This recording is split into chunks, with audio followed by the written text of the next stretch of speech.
پریشانیاں حالات سے نہیں، خیالات سے پیدا ہوتی ہیں۔ اگر تم اس وقت مسکرا سکتے ہو جب تم پوری طرح ٹوٹ چکے ہو تو یقین جانو دنیا میں تمہیں کبھی کوئی نہیں توڑ سکتا۔ اگر کسی کا ظرف آزمانا ہو تو اس کو زیادہ عزت دو، وہ اعلیٰ ظرف ہوا تو آپ کو اور زیادہ عزت دے گا اور کم ظرف ہوا تو خود کو اعلیٰ سمجھے گا۔ تم گلاب کا پھول بن جاؤ کیونکہ یہ پھول اس کے ہاتھوں میں بھی خوشبو چھوڑ جاتا ہے جو اسے مسل کر پھینک دیتا ہے۔ پرندہ اپنے پاؤں اور انسان اپنی زبان کی وجہ سے جال میں پھنستا ہے۔ گفتگو میں نرمی اختیار کرو کیونکہ لہجے کا اثر الفاظ سے زیادہ ہوتا ہے۔ معاف کر دینے سے انسان کی اپنی روح پاک ہو جاتی ہے۔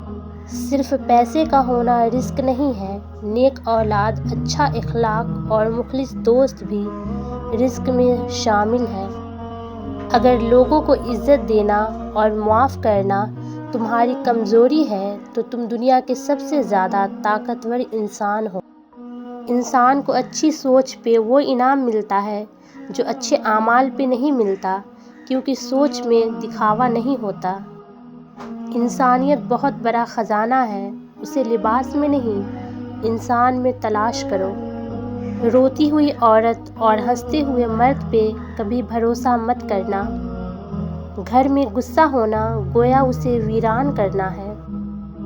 چغل خور ایک لمحے میں ایسا فتنہ پیدا کر دیتا ہے جو کئی ماہ تک چلتا ہے۔ ہر شخص کا غم اس کی ہمت کے مطابق ہوتا ہے۔ اس خدا سے ڈرتے رہو جس کی صفات یہ ہے کہ اگر تم بات کرو تو وہ سنتا ہے، اگر دل میں رکھو تو وہ جانتا ہے۔ حضرت علی سے پوچھا گیا انسان برا کب بنتا ہے تو آپ نے فرمایا جب وہ اپنے آپ کو دوسروں سے اچھا سمجھنے لگے۔